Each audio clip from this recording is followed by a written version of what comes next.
Welcome to Human Risk, a podcast dedicated to the understanding of human behaviour as a risk. Here's your host, Christian Hunt. Hello and welcome back to the show. On this episode, I'm exploring a topic that has intrigued and inspired creators and innovators for years, the nature of creativity itself. Have you ever wondered if anything we create is truly original? Is it possible that all new ideas are just reimaginings of old ones? These are the kinds of questions that I'm exploring with my guest, Kirby Ferguson. Kirby's a filmmaker, educator and speaker, best known for his groundbreaking video series, Everything is a Remix.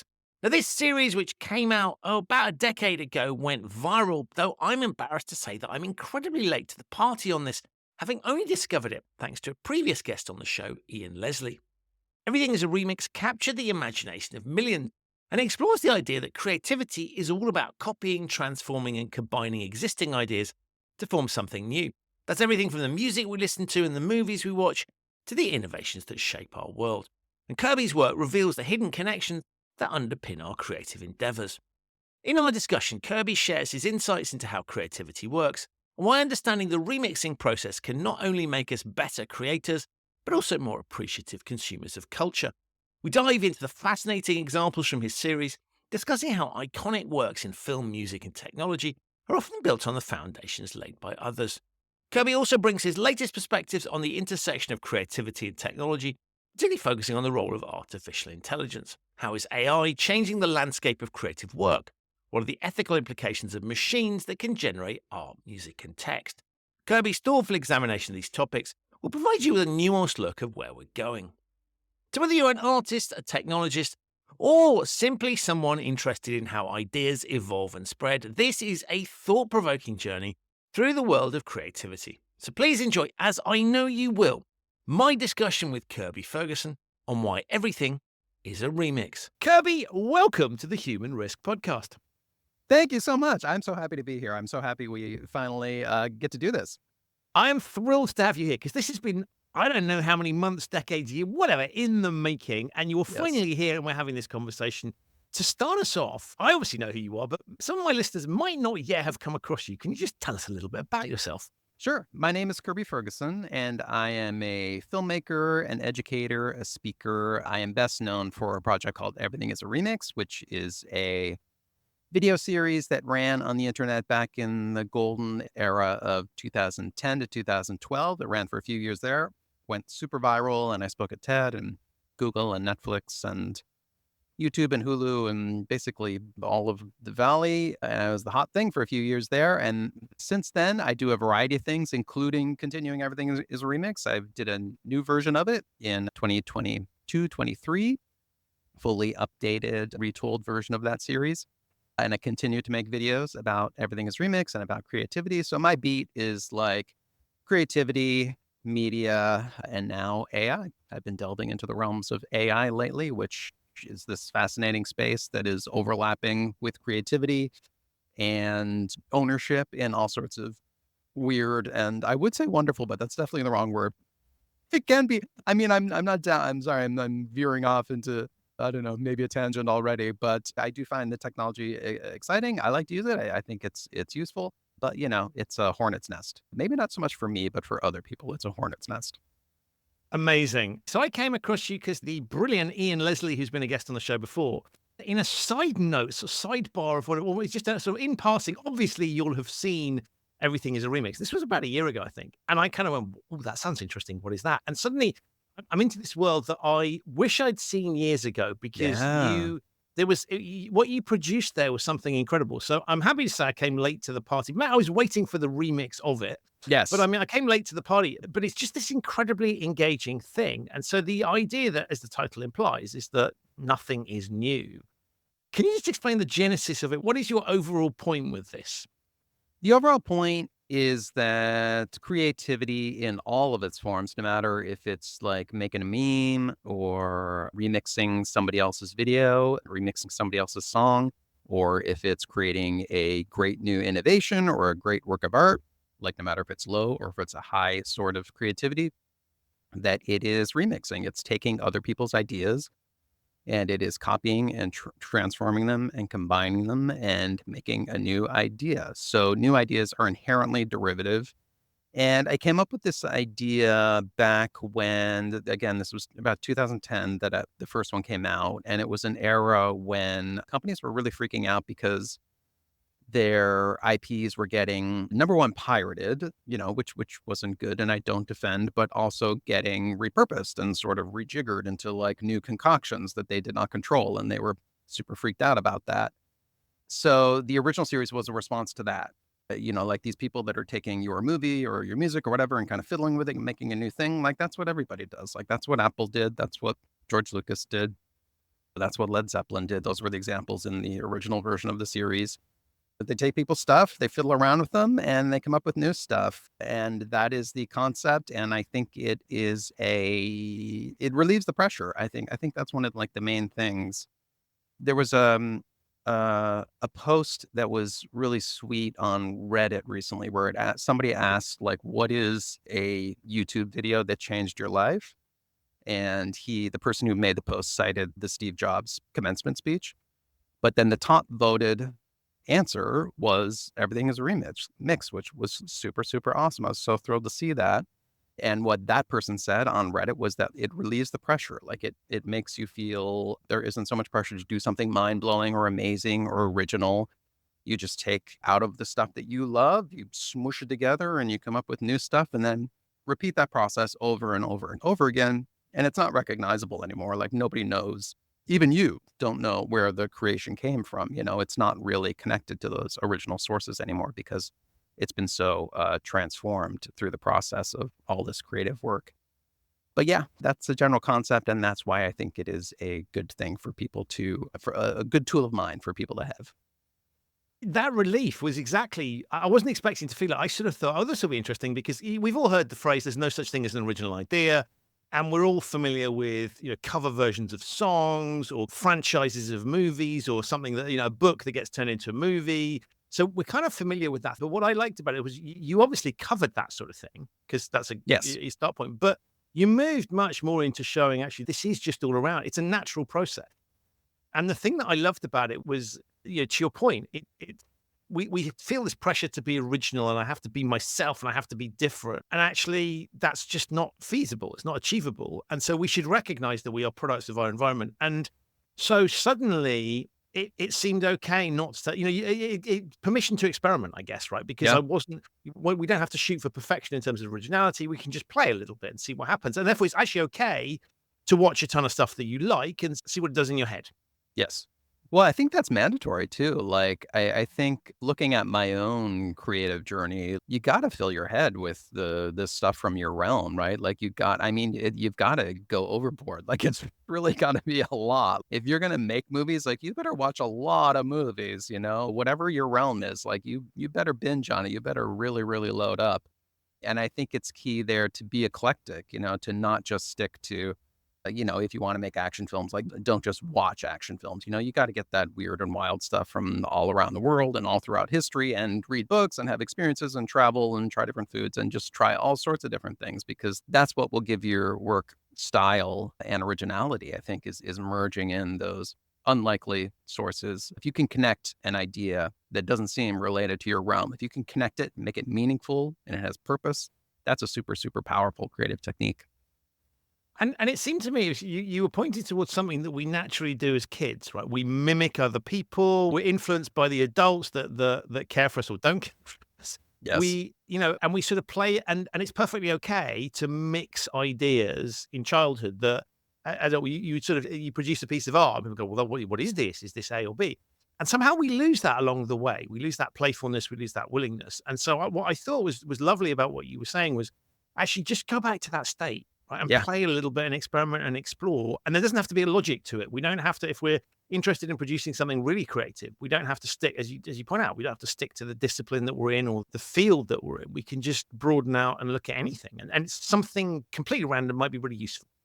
Yeah, I totally agree with all of that. And I think I think the reason some people can get stuck on that is because they think, oh, like I've got this job, I've got to do like whatever, like I've got this box, like I have to make whatever sorts of content or whatever, that's fine. Like go ahead and do that work, but then surround that work with this other, like think of it as a hobby, like think of these eclectic exploratory journeys as a hobby, as supporting work, and they're going to inform what you do, and I think make it more interesting and give it a more original style and voice. But it's not the core of the thing. So I think that's a way that people can look at it too, is it doesn't have to be this sort of exploratory, like maybe something will happen, maybe something won't. That can't be sort of the core of what you're doing necessarily, but surround the core of what you're doing with these, experimental journeys into just curious places that you're curious and fascinated about. And I bet you'll find connections out there. I bet you'll be able to connect what you find to what your domain is, what your main interest is, your job or whatever your day to day tasks. I bet you can connect it because that's just what brains do. They just find a way to connect these things and make them make sense and make them work together. And what I really liked about the video was the series. In fact, it wasn't just a case of, hey, let me show you A, and then I'll show you why B has used part of A. Right? There was that, but Yes. you went on and explained like the neuroscience in very simple terms. I'm making it sound a bit boring, but actually, it was just you kind of went, well, the reason this, Yeah. I don't and think so there's too much neuroscience in it, but no, yeah. no, no, but Yeah. you do veer into that territory of sort of Yes. saying, actually, the reason that we do this is that we connect what we discover with what we already know. And so we use, I think there's a great phrase you use in one of them where you talk about the fact that we understand new words by reference to the words that Yes. we already know. Yes, exactly. That's Douglas Hofstadter's idea. He thinks that the core of human intelligence is analogy. So seeing that this thing is like that thing, seeing that, oh, this animal, it has children like I have, it has little babies like I have little babies, like just that's the way you sort of map out the minds of the people around you. That's what we do with our tribes. It's what we do with animals, and it's what we do with nature. And that's why we can imagine spirits and ghosts and stuff out there, right? Because we're projecting our humanity onto the world around us. So yeah, like connecting, I think is like really the key of creativity. I mean, Steve Jobs has a super famous quote about that. I think he said like basically creativity is just connecting things. That was his famous line about that. But connection is really a core activity that you're doing in creative work. I think, was it Neil Gaiman also said something like he described it as collision, when you just take these two different things and you crash them together. That's what a new idea is to him. So he called it collision. So connection, connecting things together, finding relationships between them, and making a new thing out of it, just like cooking. You're just taking the elements, all the foods are already out there, they already exist, and you're connecting them together, and you're creating a new thing, but that new thing is made out of old things, and that's what creativity is. I think it's kind of obvious given what you do, but there's a very playful element to how you look at the world. Hmm. And so you seem very open to new ideas and new experiences. And you talked about travel, for example, and broadening horizons and those sorts of things. Have you always been that way, or is this something that's come with your sort of filmmaking career? I'm kind of intrigued as to because what you've seen, what like you explain things, and what I loved about the series and the way you talk about things is once you point it out, Hmm. oh, that makes sense. But it Right. requires a certain lens to see it in the first place. And I was Yes. intrigued as to whether has that always been there, or has that come through you exploring and in your Yeah. filmmaking career? I think it's a couple things. Like, I think it's sort of a paradox. Like, I think like when you mentioned travel there, I was kind of like, uh-oh, are we going to talk about traveling? Because I don't like traveling that much, actually. Like, I do it, and I have done it for work and stuff, but like, it's not something that I am naturally attuned to. I've not discovered that quite yet. But like, in a lot of ways, I'm like a really habitual routine person. But then there's this other aspect of me that is like super wide open. So I think I've got both those things happening. Like I am very, I don't know, linear, straightforward in a lot of ways, like, sort of in my day to day lived life. Like I'm very habitual. You can kind of see me doing the same thing every day, that sort of thing. But then my mind is like super wide open. And maybe the reason that I'm so habitual in this other realm is because I'm so like sort of wide open and you know, I can think pretty wild stuff in my mind. So, I think I've got, sort of the yin and the yang of both those things happening in my personality. I think the other element there is that I'm a generalist, like something that I'd be curious if you have thoughts on this actually, because I've always struggled with it. Like it's being a generalist in the world is sort of a weird niche or non-niche to end up, right? But I am naturally by disposition a generalist, and filmmaking is a good realm to end up in being a generalist. But I feel like maybe you have a generalist aspect to your personality as well. So I'm interested in like the original series that I could merge music, technology, movies, like get those all into one thing. That was like that really ticked the boxes for me, right? Because otherwise it was like, how do you talk about like technology and music, like how do you put those things together? And this was a way where I could get like all these varied interests sort of into one thing. So I'm a generalist by disposition as well. And finding, where to direct that with projects and stuff can be challenging. And you've hit something on the head there, because I agree. I kind of look at it and go, what is my specialist skill? And Yeah. I was always scarred a little bit by that expression, jack of all trades, master of none. Yeah. As if to say that unless you're a brain surgeon or an architect, or you have really deep skills in one thing, you're a bit of a waste of time.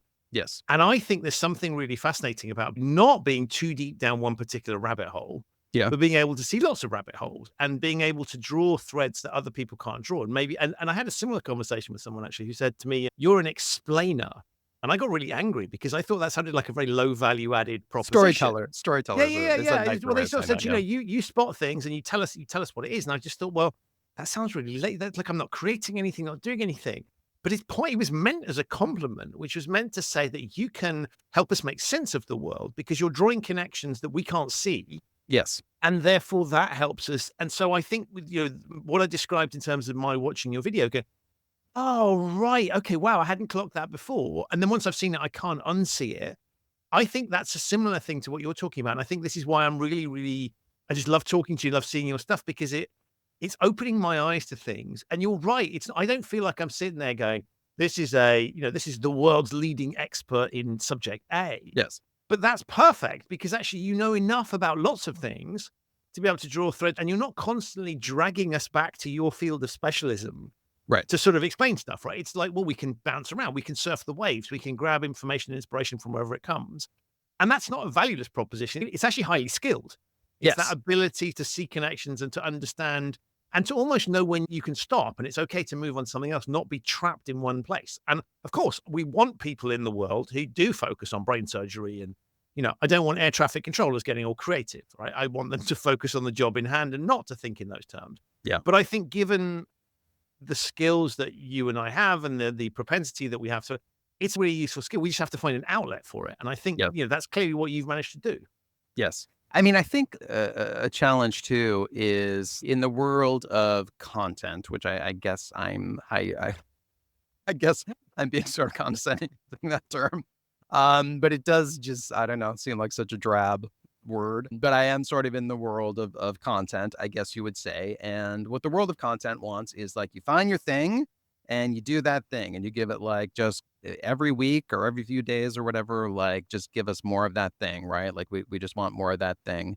And I think that can be the challenge for me is in the world of media, you're supposed to like have your thing and then do the thing over and over. This is why sequels and adaptations and remakes and reboots and all this stuff are so successful, right? Is because people want the thing they already got. They want more of that thing that they know that they like, just like they want that tasty food again that they know they like, right? So when you get bored with things after a bit, that can be a challenging thing. That's part of my personality too, is that after a while of like a certain topic, I'm like, okay, let's try something else for a bit now. The conventional wisdom is all about, if you work hard enough, success will come type logic. And so if you want to succeed at exercise regimes or diets, or you want to learn the 10,000 hours, all these kinds of things based around, just keep showing up. And it doesn't matter. It doesn't feel like you're progressing, but you are.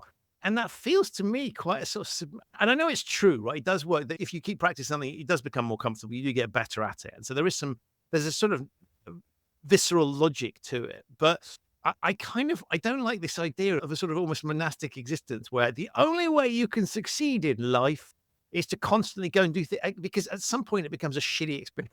Yeah. Right? That's why these narratives are there. Yeah. And you can see that too. You can see that dimming of enthusiasm. And like, I think a lot of it, like, I'd be curious if you feel this way, but like especially our online existence, it's so optimized now, right? Like everything is just there's this formula to doing whatever sort of content. And you feel it when you go onto YouTube or Instagram or Twitter or whatever.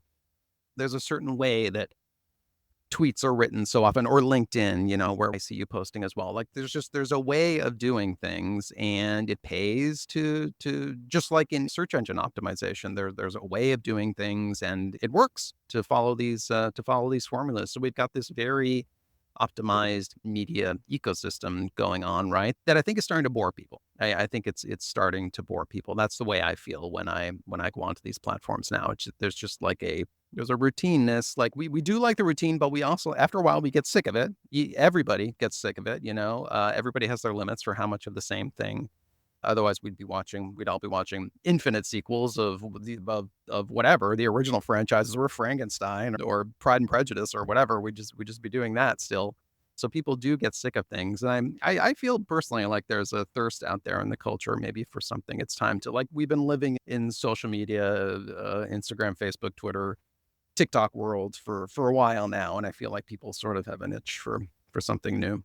Do you share that feeling? Yeah, totally. As you were talking, I was thinking, there's lots of people that do kind of, I don't know, LinkedIn, there's templated rinse and repeat Oh, crap, yeah. right? And they use this, Yes. and there's even, and I love this meta point, right? There's even posts on LinkedIn that are designed to look like tweets.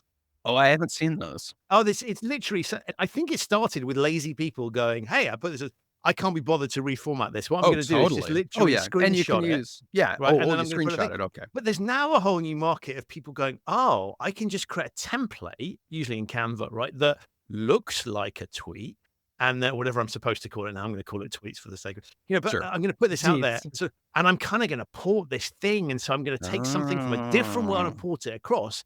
And so I think the first few people that did that, that's kinda clever to your Yes. to your point. That's a Yes. clever remix. It plays into all the things you're talking about. By the time the 5,000th person has done it, and I've seen a derivative of it, I kinda go, "That's not original." And so the bit I really like about the way I look at it in your philosophy is, be freed up by the fact that you're not gonna create something original, that you're 100% original, but maybe you'll put something in a place where it's never been seen before.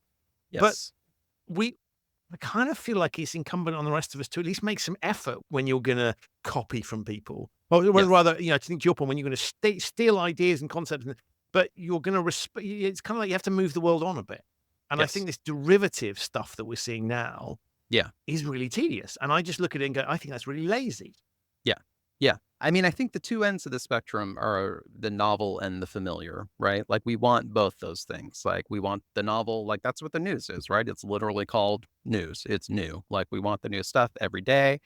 Like, that new content is super, super, super popular, but then we also want the sequels and the remakes and, the whatever, the 300th episode of whatever the show is you're watching or the podcast that you're listening to or whatever. Like, we want that familiar content. And I'm not criticizing either of these things. I think they're both great, and I consume lots of content in both realms.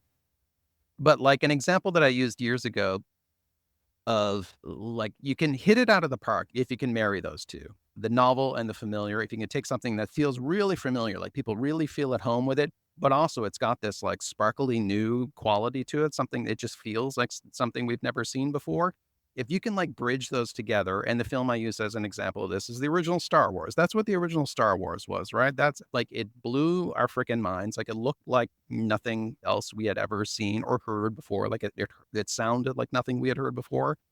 But it also was just, it's a classic fantasy sort of template with, like, stuff from war films and samurai films and westerns and all this sort of American Hollywood stuff merged into one, super, super bleeding edge science fiction presentation, right? With, like, super leading edge special effects. So it's like super, super novel, really, really bleeding edge on one end. And then, like, underneath it all, it's just this very, very classic sort of mythological tale, right?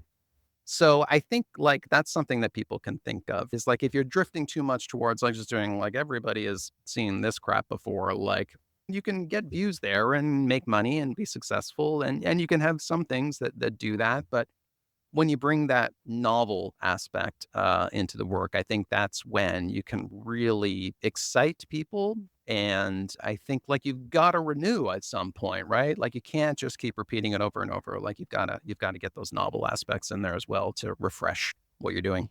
But you're making me smile because I was thinking back to, there's something I really hate when I see it on, particularly on, like, food products, where you get the phrase new and improved.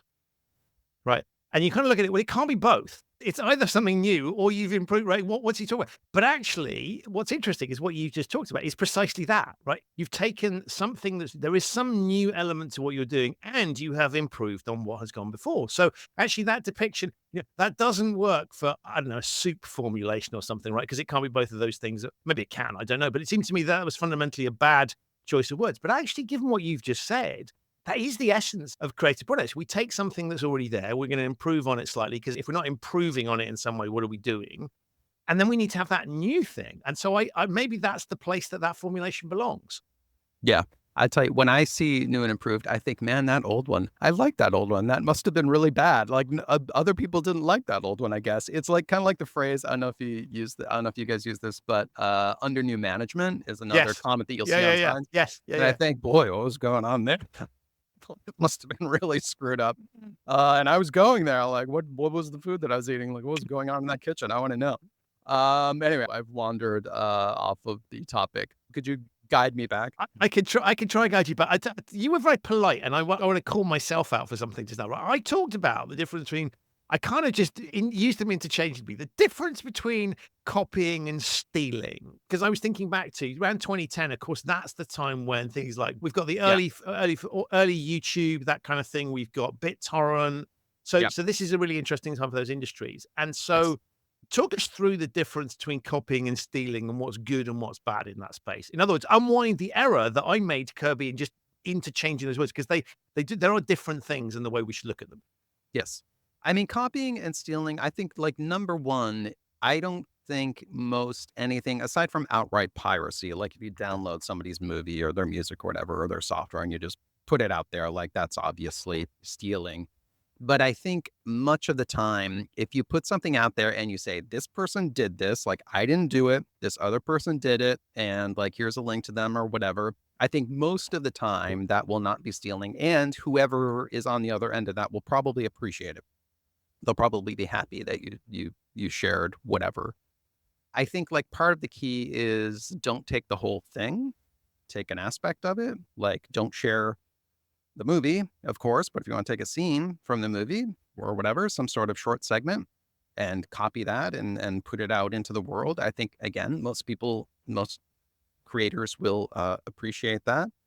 So I think part of the difference is the quantity of what you took. Like, don't put the whole thing out there. Take some part of it. And when you're doing like, if this is, if copyright applies to what you're doing, like if you're making content, take an even more specific part of it and recreate it. So if you see an advertisement that you like, don't ape like the whole thing, mimic the entirety of the design of the ad, like the photo composition and the fonts and the colors, and like don't take the whole thing, right?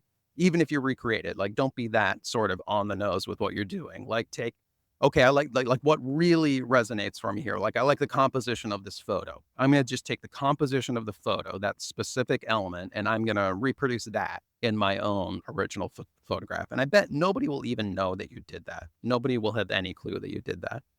So I think that's what I call creative copying. Creative copying is when you take like this, it's something you do with a scalpel, not an axe, is how I put it. Like it's something, you take a precise element, and if you can recreate it, that's even better. But I think you also can potentially, depending on what you're doing, just use an exact copy of it. But if you can recreate it, that's best of all.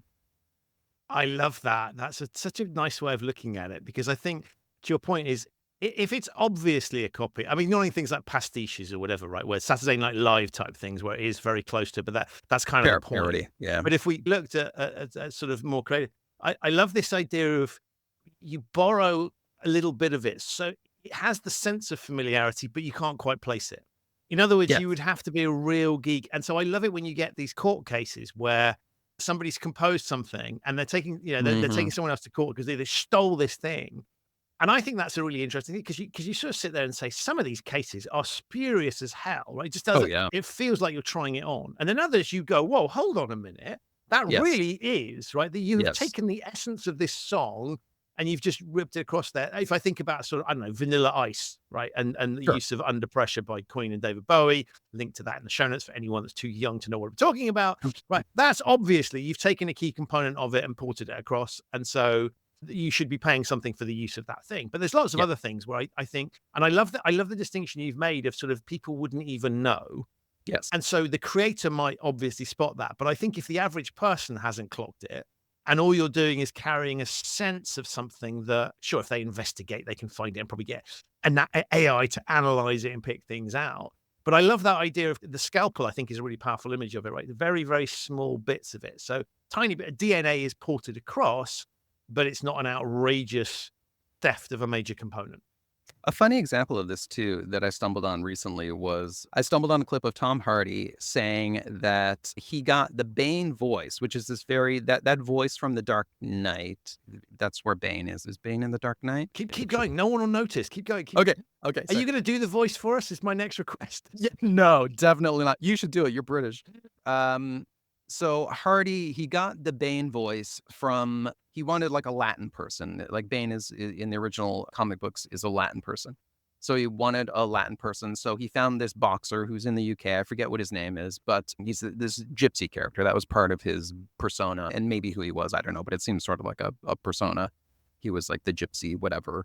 But anyway, he had this fairly distinctive way of speaking, but the way that Tom Hardy recreated it, I listened to them back to back because I'm curious about this stuff. And I was like, I mean, I guess they kind of sound alike, but Tom Hardy took this influence from this boxer's voice and he just he really kind of, he caricatured it. He like really cranked up the sort of idiosyncrasies of that voice. So it got so transformed in his imagination that even when he tells me like that came from there, yeah, like I guess I can sort of see it. And like another funny example I stumbled upon was Michael Jackson apparently told Hall & Oates that he got the bass line for Billie Jean from the song, what's it called? Can't Go For That? I Can't Go For That? I Can't Go For That. As soon as you said it, I was do two things. One is I was thinking of the song, but two, I couldn't remember what it was called. Right? Yeah, I Can't Go For That. Yeah. Okay. Yeah. It's one of those songs that has brackets in it, I think, too. So you're like, what is the actual, what is it? Anyway, so Michael Jackson told this story to Daryl Hall of Hall & Oates that he got the bass line from I Can't Go For That for Billie Jean. And Daryl Hall was like, okay, like, I guess like he listened to them and was like, hey, great, if that worked for you. But like he wrote the freaking bass line and he had no clue that he got it from there. But that was the thing. I mean, to me, I think of that as inspiration. Like that's when you take somebody else's thing and you transform it and you fiddle with it and it goes on for a while. There's a lot that you're kind of doing to it. There's a lot of iteration that's going on. And like, yes, you did start with that thing, but where it ended up is very different from where it was. Like, I think of that as inspiration. You take that core seed, you build on it, and it becomes something that's so different that even the creators of these things can't tell that you got it from them. Love that. And we keep talking about that forever, but I do want to move to explore AI. Yes. Which is your new thing. Yes. What was your sort of first encounter with, make it sound like some sort of alien movie, but your first encounter with AI? Like Arrival. Yeah, exactly. What like, how have you got into that? Because for many people, they look at it and go, well, AI, that's technology, that's kind of like processing of data. What's that got to do? Why is the man who's interested in remixes interested in AI? What's the connection? Okay, so the reason that AI and creativity are topics that go together now is that AI started creating recently. So they started to write. We had never seen that before. That was the first thing with GPT. We saw like, whoa, like they're formulating seemingly new sentences. Like that was, we had only seen sort of just excerpts and sort of basic processing of text before that. This was like, the AI had some sort of comprehension of how the words relate together and could put together sentences that, could be clunky sometimes and are kind of generic, but like they're English and their thoughts. So that was a real major threshold that AI crossed right there, that it could speak original. I'm using that term sort of loosely because it is based on just this giant mass of data that they've been trained on. But they could give you back original sentences that have not necessarily ever been heard before.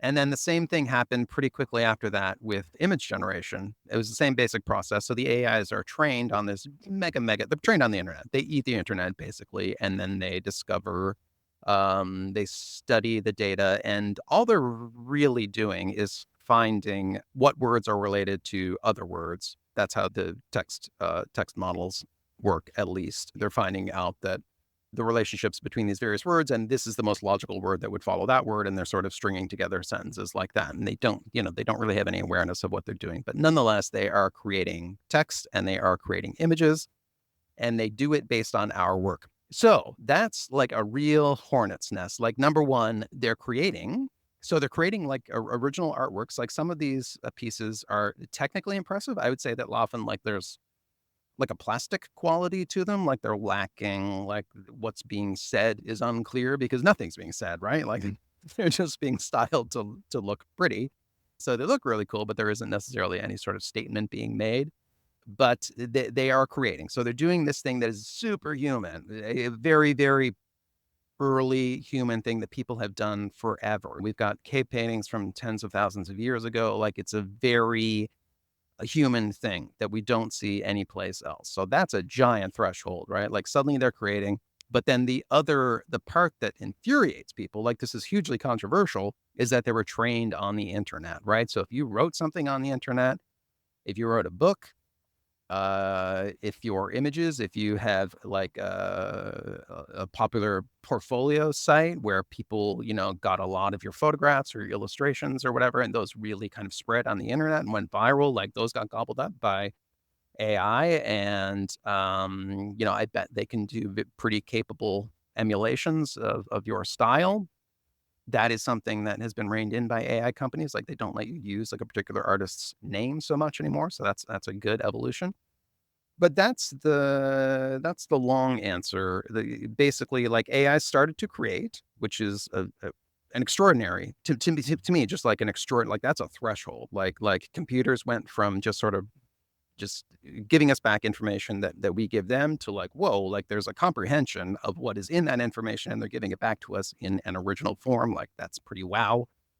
But then the dark side of it is that they're trained on us, and a lot of people super passionate about that and don't like it. And then the AIs also are not necessarily that good. They're not at a human level. So they're creating they're churning out mediocrity, which they learned to make by studying human artists.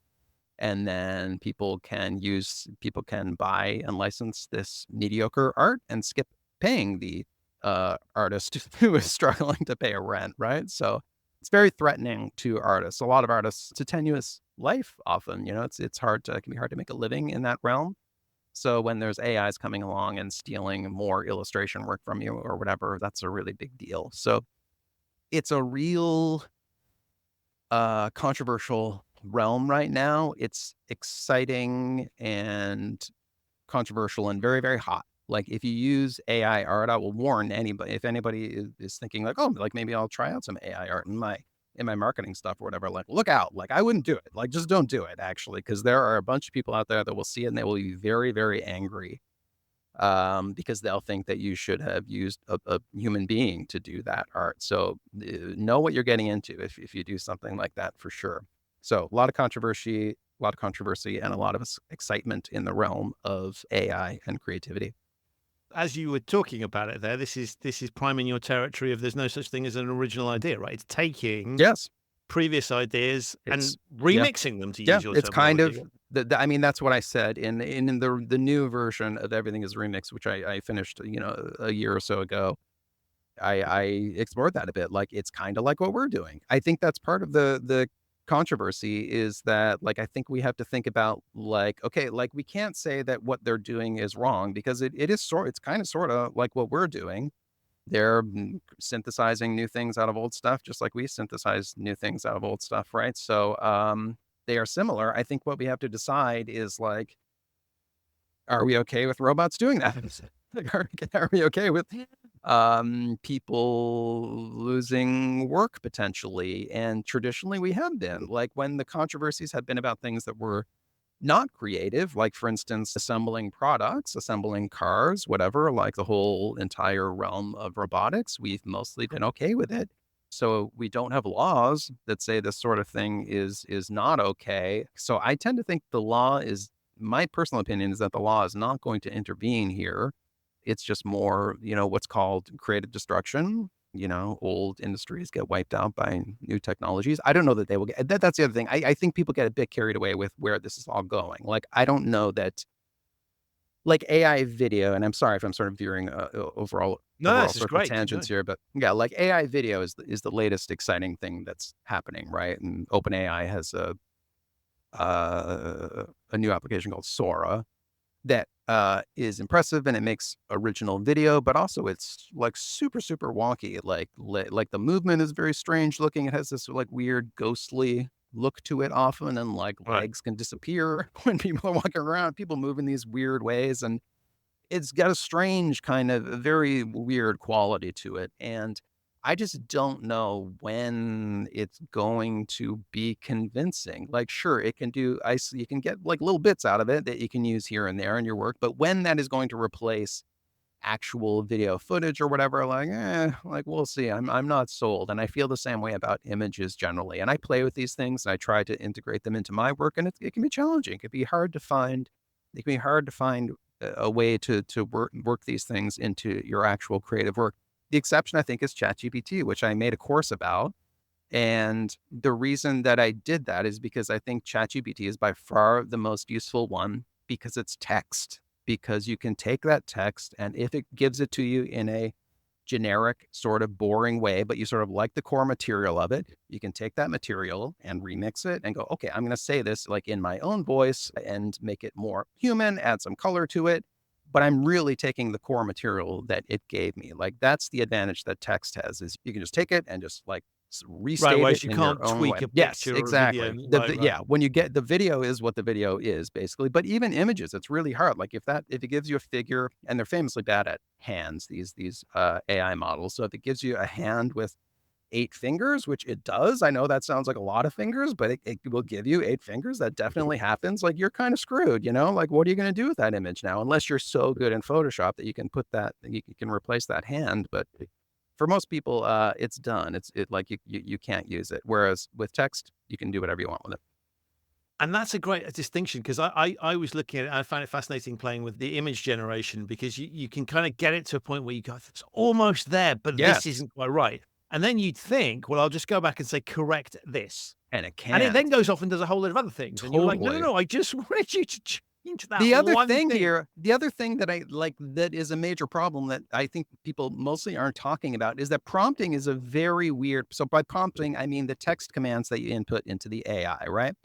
That's a very weird way of interacting with software, right? Like, we usually have, like in Photoshop, like you have a whole interface and you have all sorts of tools and you can like crop things. Like, you can't just say in an AI image generator right now, okay, that's great, just zoom in a little bit.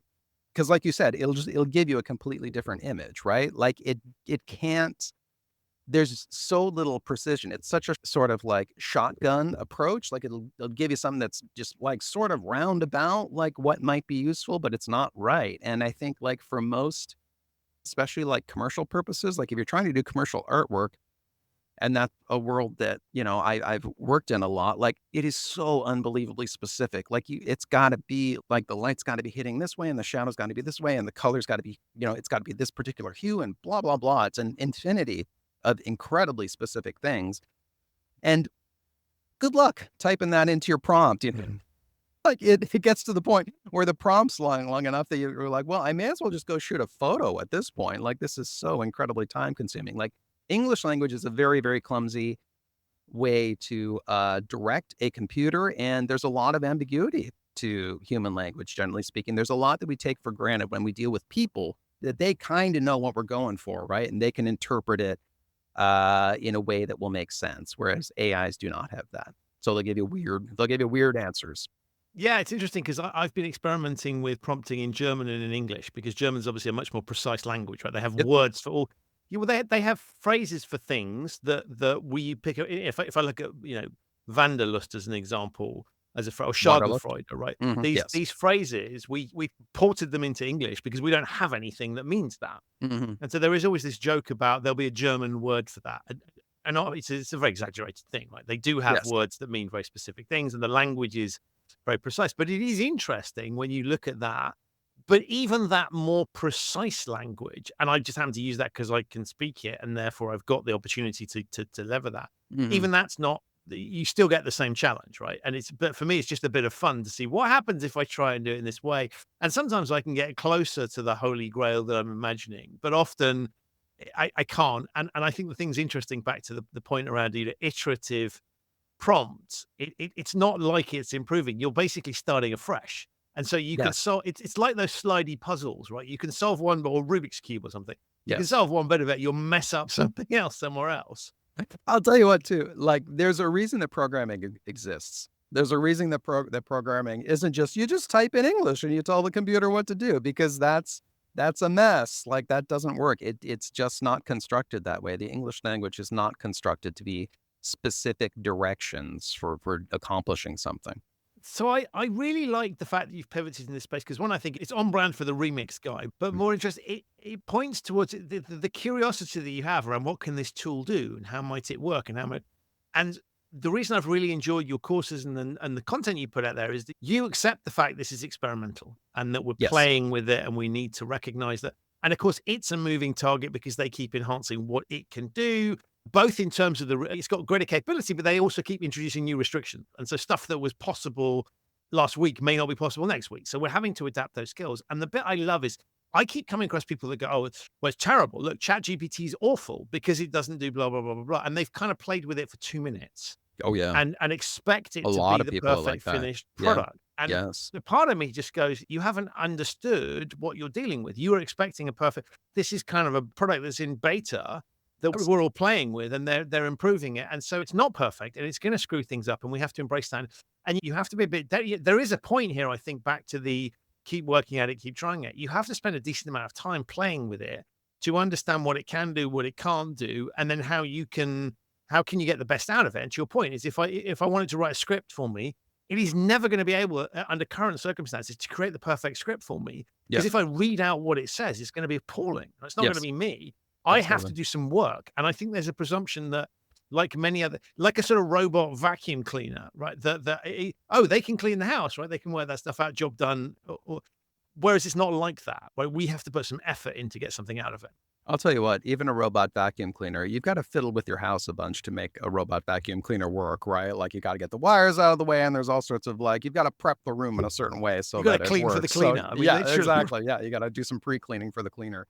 Yeah, I mean, this is a major theme for me in the course that I made about ChatGPT, is that it's like this new, I think the people that are going to thrive in this realm are the people who understand that it is a new way of working, and they are not doing the work for you, most certainly. So still a bunch of the work is getting done by you, but that's still a huge savings. Like, I think, this is something I said in the course, like, in producing on that single project, I believe I saved 2 weeks of work on that project. I made that course in 3 months. I'm sure, and I've done enough of this sort of work that I know how long things approximately take. It would have taken 3.5 without ChatGPT. Like, it was a huge help with getting it's a huge help with getting, like, rough drafts on the page. Like, I got to say something like this, like, you direct it a bit, you go back and forth with it, like, give me something. And then, okay, you take that and you work with it, but you still got to write. Like, you still got to be, like, at the end of the day, you still got to write. And then you still got to be a writer and think of yourself as a writer.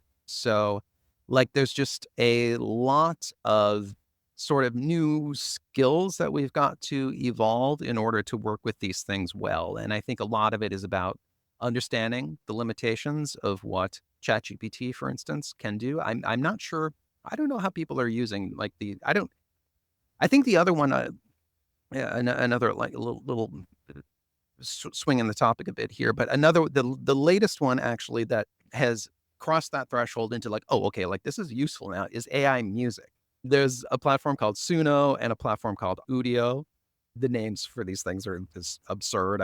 Don't know where they get these names, but so they're trained we don't know how they're trained, but it's the same sort of concept where they gobbled up the internet and now they're putting out music, and they can do sort of capable generic music. They're not going to do anything good, but if you want background music for your podcast or your video or your advertisement, potentially, they can do that. Okay. They can do that, there's lots of sorts of content where the music is not that important, right? You just sort of need something in the background to sort of like fill in the soundscape and give it some shape or whatever, like it can do that quite capably, right? So AI music is a realm where it's crossed the threshold to suddenly being useful. And I think like stock music, like people who are making sort of generic stock music, like that's going to be, those people are possibly going to get hurt a bit by these new music AI models. So that one is useful as well for certain sorts of work in a very different way. And again, like you can't do anything with it. It gives you the music and like, that's the music. Like you can't, I suppose if you're a musician, you can do something with the music potentially, but for the rest of us, the music is what the music is. Again, the advantage of ChatGPT is that it often will write very generic or clunky or repetitive or whatever text, and you have to say it again. You have to rewrite it basically. Like I find when I use it, it's only like little, it's phrases and stuff, and maybe the occasional sentence that actually will find its way into what I'm writing. But for the most part, I'm rewriting everything that it's giving me. And I think this idea of sort of recognizing where its strengths and where its weaknesses, if it were an employee, you'd probably have fired it by now, right? Because it's not doing its job properly. It's not doing what it's Never would have told. got hired. Yeah. Right. Yeah, yeah, yeah, exactly. Yeah. What is this? What you haven't shown up for work? Actually, to be fair, it shows up all the time, right? It is Yes, it's apart always from there, when and it's it's not. outage, it's Yeah, always that's just there. that's just churning out weird stuff. Perhaps it Yes. should be taking vacation from time to time. It's suspicious. It's a suspicious employee that never gets. But I've been playing with it from a kind of creativity perspective of like, here's an idea I've got, and particularly in the kind of compliance realm where I'm working with people who are responsible for implementing rules within organizations. It's really good at kind of going, okay, so we've had an idea about how we're going to mitigate this risk or a control that we're going to put in place, right? Tell me what the downside of this is, right? Tell me where this might go wrong. And it thinks, so, it comes up with lunatic ideas about, so I'll go, okay, here's just an outcome that we are looking to prevent. We've created a rule that looks like this or a control that looks like this, right? Your job is to break that control, right? How would you do that? And so it's got, and you can do it, and I love it. The recent things for me is upload a picture, right? Show it a physical thing, right? Here's a sign or a gate or a lock or some sort of physical environment, right? How would you get around that? And of course, it comes up with ludicrous ideas about, wow, we could hire a spaceship and just fly over the thing, right? And you just go, thanks for that. Your contribution. But in amongst all the crap and the sort of science fiction ideas, there is often some stuff in there, and I love the fact that it is unencumbered by. There's a little bit of politeness built into the thing. So you have to coax it a little bit to be rude. But I think there's something interesting in there to sort of go, okay, permission to challenge. You tell me what's wrong with this particular thing, come up with some ideas. And in amongst those nuggets, you'll go, oh, that's interesting. I don't agree with exactly that, but it's just highlighted a weakness I'd never thought of. And so this idea of bringing cognitive diversity, yes, you have to accept it spouts off occasionally with things that are pointless, but in amongst all the nonsense is some gold which you can play with, but it's never going to produce that. It's not going to be the headline. And there's going to be a ton of stuff you have to wade through, and you have to recognize that it's like 10% of it. So don't get it to come up with one solution. I get it to iterate 100, right? Because somewhere in there will be something useful. I quickly scan through and eliminate it. And so I think it's really interesting when I look at it and think, I think you need a creative mindset to be able to deploy it properly, which is to say, this is not delivering me the truth. This is not delivering me, might do, but it's not necessarily delivering me the truth or the right answer or the perfect product. But if I've got imagination around what's presented to me, in other words, the effort for me isn't just a kind of processing effort that's required to rewrite things I've got to think creatively about how I use what it uses. And if you do that, and that's why I love the combination that you've got of the AI and the creativity, because I think it's a tool that can, if you have a creative mind, and we all do, but some of us don't unleash it, you can really use that, right? It becomes the start with the seed of something. Yes. Yeah. I mean, I think like the way that AI works is remixing. So it's trained on the internet, it gobbled up the internet, and now it's churning out new stuff based on what it learned. So it's remixing. The AI itself is doing something that is like remixing. And then I think the way that we use it is something like remixing, right? Like it's giving you this sort of this raw material, and then you take what you like and you transform it and you add in your own original stuff and things that you copied from someplace else, and you synthesize these new creations yourself. So yeah, I mean, I think like that's totally the way that, to me, that is the clear future of these tools. Like, and I think anybody who's really using them knows that unless you just want boilerplatey kind of stuff. Like maybe it can work for, maybe there's some sort of legal documents where it can give you, anybody who's a lawyer is probably going, oh, shut up. Like you're so You've missed the stupid about point this, but entirely, maybe, right? yeah, We but add maybe, value. yeah, maybe there's some sort of ultra structured documents where it can give you a capable version of that, like a terms of service for your website. Maybe it can give you that and you have to edit it a bit, but maybe it gives you a decent sort of like mediocre terms of service for your website. Exactly to your point is I'm a company of one. And sometimes if I'm working with large corporates, right, I get questions like, what is your anti-bribery policy or your diversity, right? Questions that are just Yeah, ChatGPT, tell me what my write me a anti-bribery. policy. And there it's fun because I'm frankly Yes. producing a policy to tick a box to answer a question, right? So that's a great example of I do not want to pay someone to come up with a coherent diversity policy for a company of one person, right? It's an idiotic thing, but they kind of need it. And I've tried arguing with these big Yes. machines. You are better off if there's a Oh, yeah. procurement fund. There's no point in arguing that it's not a relevant policy Put for something you. in there. Give them Yeah. something and they go away, right? Classic. And for Yes. that, it is absolutely perfect, right? And there's no point in me wasting Yes. money Yeah. on lawyers to produce something that is never going to be enacted, never going to be, but I just need it to tick that box. Yeah. If I could interject there, like when you are sub-mediocre, ChatGPT is awesome because ChatGPT is mediocre. Like what it gives you is mediocre. And if you are sub-mediocre, and we are all sub-mediocre at a Because we're bunch of things that generalists, are right? As you've outside our realm. identified, right? So you and I, Yeah, are exactly. a whole But like load of even things. yeah, and if you're a specialist, you're great at that one thing. But then there's a bunch of other stuff that maybe you have to do in other realms of your life or whatever. And mediocre can be a big step up. Like if you cannot achieve mediocre on your own, then these AI tools can be super useful for that. Now, I want to pivot here because there's something that I'm curious about, like in our conversations, and for the people who listen to this podcast and are thinking, like, where's the compliance? Like, is there any human risk stuff in this?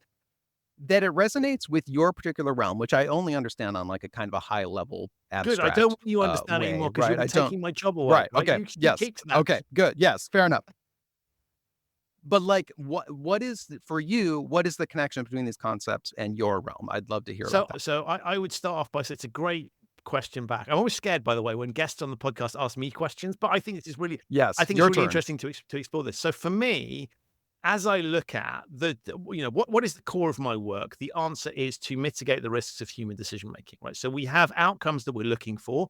It's the things we want to have happen, the things we want to prevent. That might be following a set of rules. We don't want people to get killed.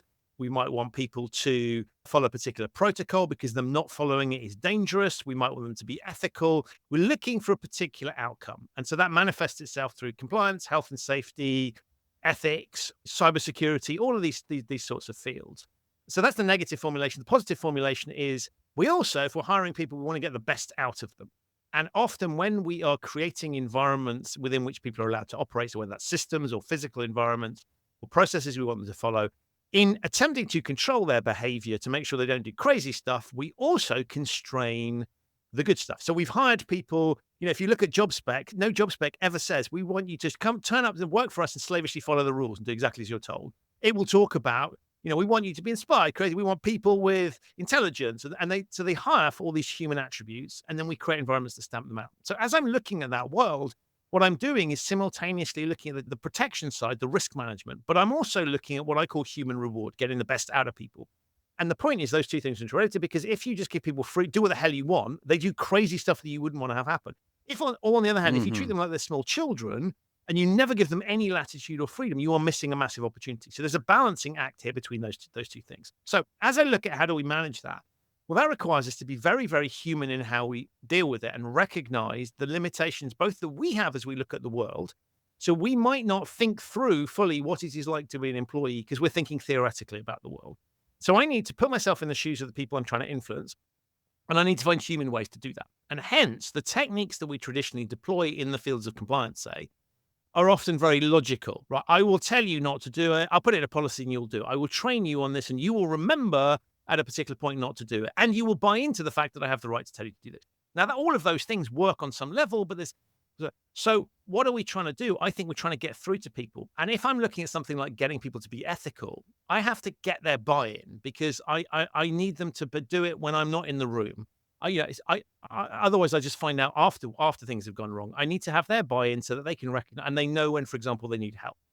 So as I look at that, what I'm trying to do is understand people and engage people and communicate with them. And so for me, that is a creative challenge because we have to think about the volume of other information that's flowing to them. I have to think about how I can resonate. And so a topic that looks like it's got nothing to do with creativity and smart thinking, actually, the reason I think we get problems in organizations is we approach these as logical problems to be fixed. We approach it like we're programming people like a machine.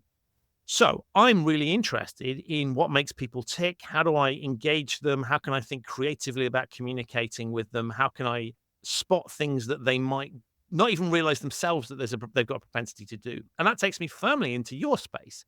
And so it's a combination of how I think about the risks that I'm facing, but also the mitigants. And so being creative in how we communicate, how we train people and all these sorts of things. So it's a massively creative challenge in a world that doesn't think creatively at all. If you combine the words creative and compliance, people go, that sounds awful, right? But it is a creative challenge. And so that's where my interest. And so I'm trying to bridge this gap of saying I've recognized the fundamentals of what we're trying to do in many cases is to engage people. And so if we want to do that successfully, we need to be stepping into the realms of what you're talking about, as opposed to the realms that's there. And so the people that are listening to this show are a combination of people working in that specialism that get what I'm trying to say, or it's people that are curious about human behavior. That was probably the longest answer ever, but hopefully gives you a sense.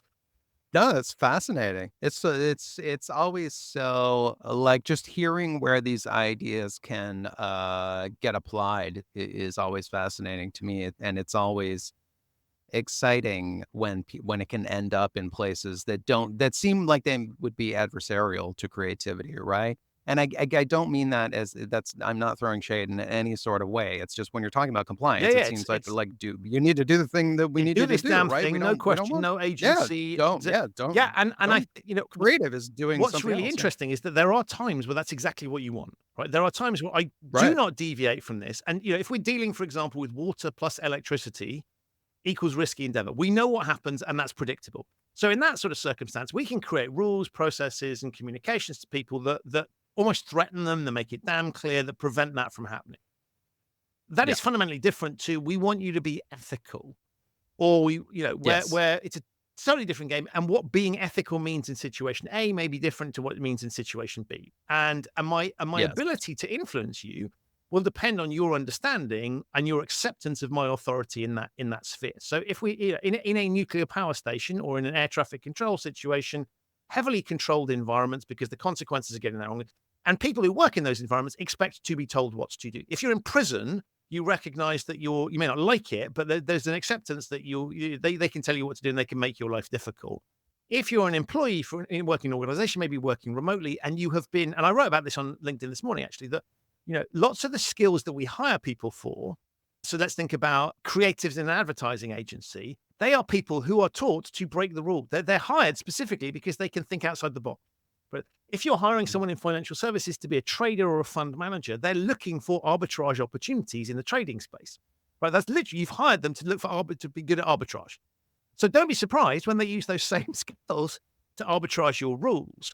And, we can continue with that list, lots of examples. And so for me, it's around saying we need to recognize, particularly in the 21st century, as the machines get to do the basic tasks that are repeat, predictable, that we can program machines to do, what are humans doing? More of the creative stuff that we can't, all the things you were talking about, ChatGPT not being good, or the AI not being good at, humans are good at that. If you find the right humans are good at that stuff. And so that's when people pose the greatest amount of risk.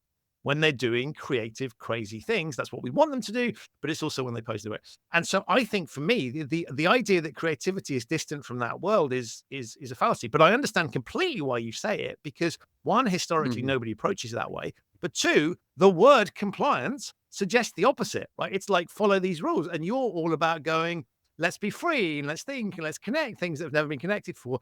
That's the antithesis of what compliance is about. That's so fascinating that it fits, that the seemingly round peg fits in that square hole. It's so awesome to hear, and I love that it resonates for you in your world as well. And look, that's why I'm delighted to have you on the show, and I can't let you go because we could continue this conversation forever. So we need to call time on it at some point, Kirby. But before we do, I've got two things. One is I'm going to ask you about what you're doing next. But before we get to that, tell my listeners a little Yes. bit about what you offer? Obviously, I'll put links to Everything as a Remix in the video, but talk about the courses and the training that you do, because I think that what I've just been saying is the reason why I think people should listen to what you say when they work in these fields, because I think you can open people's eyes on it. But talk about what training are available for people.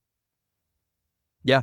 So I would say broadly speaking, I do classes, I do on-demand video classes, I do consulting, I do coaching, and I do public speaking. So those are the various hats that I wear. Like for courses, I would say I have one called Create Content with ChatGPT 2024. So it was made for this year, so it's up to date with what, and not the very latest stuff, but up until recently, it's up to date with all that material, and it teaches you how, if you have to create content for whatever realm, it doesn't matter what realm it's for. It's not about making movies or art or whatever necessarily. It's just creating content. It's an excellent program that walks you through how to do that and addresses a lot of the problems that we've been talking about in this episode, with like it not giving you the right thing, and understanding like what it can do and what it can't do, and getting over that hump that I think a lot of people have, where just in your very early experiences with it, you try something and it fails so badly that you're just like, oh, like, screw this. Like, what's the point, right? Like, this is so far off. It's going to take me so much effort to get someplace that I may as well just do this myself, right? I think that's a pitfall for a lot of people. So that's a major one, that course, Create Content with ChatGPT 2024, which you can get at my site, everythingisaremix.info. I have a new course, which is basically Everything is a Remix, the course. So I've never made a course about creativity before. It's never actually, I've never personally pursued that. I felt like I didn't quite have enough material. I'm at the point now where I have enough material. I have like 20 years of material at this point, and I'm currently producing a series called The Remix Method, which is about how to use the creative techniques of remixing in your creative work. So that is a creative course. It is about doing creative projects. And that will be out in September, but you can pre-order it now. People might hear this later, or if it's past September, you can just go buy it now. I also do coaching sessions. So I can do one-time coaching sessions with people about creativity or AI to help you work through your various challenges, or I can do a 6-week program with you where you have a project and I will help you get through it and get to the finish line with it. For 6 weeks, can't be, some gigantic thing. And it's maybe something that you're kind of, you've already got some headway and, you're looking to finish it, but I can help you get through that. You can be accountable to me, and I can coach you and help you get through that difficult finishing phase with your creative projects. And then, of course, I do public speaking. I spoke at TED years ago. I've spoken at all the major Silicon Valley destinations. So if people need a keynote about creativity, potentially about AI now, I can do those as well. Love that. Amazing. And before we close out, what's next? We can see the sort of journey. There's a lot more to do, because we talked about the changing landscape of AI, but where's your sort of mindset going in terms of things that interest you? I think, the major project I'm working on is the Remix Method, is this course about creativity. So I'm trying to systematize, and I know that's kind of a weird word for creativity, but there are systems to creativity as well, and I'm trying to figure out what those are for myself. I mean, I have figured them out; they're written at this point, but I'm figuring out how to depict them visually and stuff like that. So I'm interested in sort of synthesizing that approach to creativity from the Remix Method. I will probably, I'll be returning back to AI as well and seeing what's new there. Music is the major thing that has changed in the last while for me. And in my opinion, like, the major change that's happening in AI is that it has slowed down. Like, I think, like, people are starting to talk about it. It's noticeable because it was very explosive for a bit there. Like, we went from, like, the difference between GPT-1 and GPT-2 was the difference between, like, junk to, like, whoa, like, this is okay. This is all right. Like, that's a big jump when it goes from useless to useful. Like, that is a major, major jump.